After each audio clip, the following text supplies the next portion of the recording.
যদি মরতে চায় তাকে কখনো বাঁচানো যায় না, এমন এক হৃদয় বিদারক ঘটনা ঘটেছে প্যারিসে।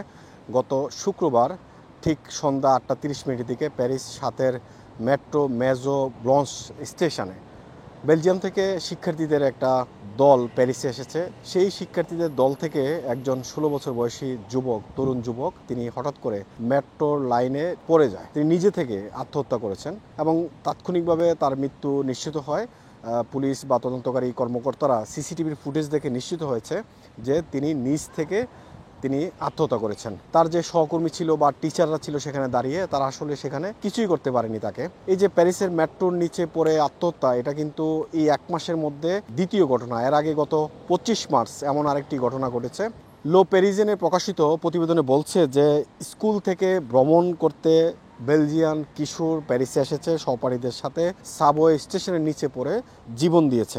ঘটনাটি ঘটেছে শুক্রবার সন্ধ্যা 8:30 দিকে মেট্রো লাইন 7-এর মেজো ব্রঞ্চ যে স্টেশন, সেই স্টেশনে তাৎক্ষণিকভাবে তার যে মৃত্যু সেটা মোটামুটি নিশ্চিত হয়েছে। নিশ্চিত হওয়ার পরে এই মেট্রো লাইনটি দীর্ঘক্ষণ ধরে বন্ধ ছিল।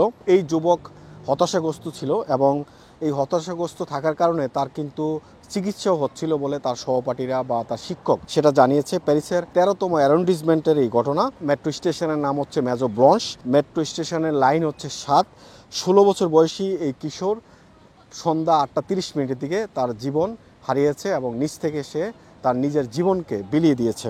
ঘটনাগুলি ঘটেছে সন্ধ্যা 8:30 দিকে। এই দলটি আসলে যে তারা যে ট্যুরে আসছে প্যারিসে, তাদের যে সহপাঠীরা ছিল তারা দক্ষিণের দিকে যাচ্ছিল এবং তিনি ঠিক 8:30 দিকে মেট্রো 7-এর মেজো ব্লঞ্চ এই স্টেশনে তিনি নিজে থেকে আসলে মেট্রোর ভিতর পড়ে যায় এবং তিনি আত্মহত্যা করে তার জীবনকে বিলিয়ে দেয়। প্যারিসের পুলিশ এটাকে দুর্ঘটনা বলছে। তদন্তকারী সংস্থাদের বিষয়টি সহজ হয়ে গেছে, যেহেতু সার্ভেলেন্স ক্যামেরা বা ফুটেজ তারা অ্যানালাইসিস করে দেখেছে যে সেই যুবক আসলে নিজে থেকে আত্মহত্যা করেছেন এবং এই ঘটনায় তার যে সহকর্মী বা সহপাঠীরা রয়েছেন, স্কুলের শিক্ষকরা রয়েছেন, তারা আসলে মর্মাহত হয়েছেন এবং এমন ঘটনা আসলে প্যারিসে অহরহ ঘটছে। যেটা বলছিলাম যে 1 মাসের মধ্যে এটি প্যারিসের দ্বিতীয় ঘটনা এবং জীবনকে এভাবে বিলিয়ে দেওয়া এটি খুবই একটা হৃদয় বিদারক ঘটনা। তার পরিবার বা তার আত্মীয় স্বজন সহকর্মীরা আসলে মর্মাহত তার এই অকাল মৃত্যুতে।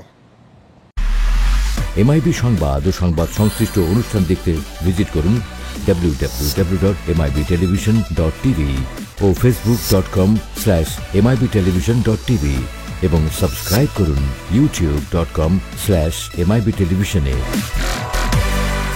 এমআইবি টেলিভিশন, সত্য খবর, সঠিক খবর।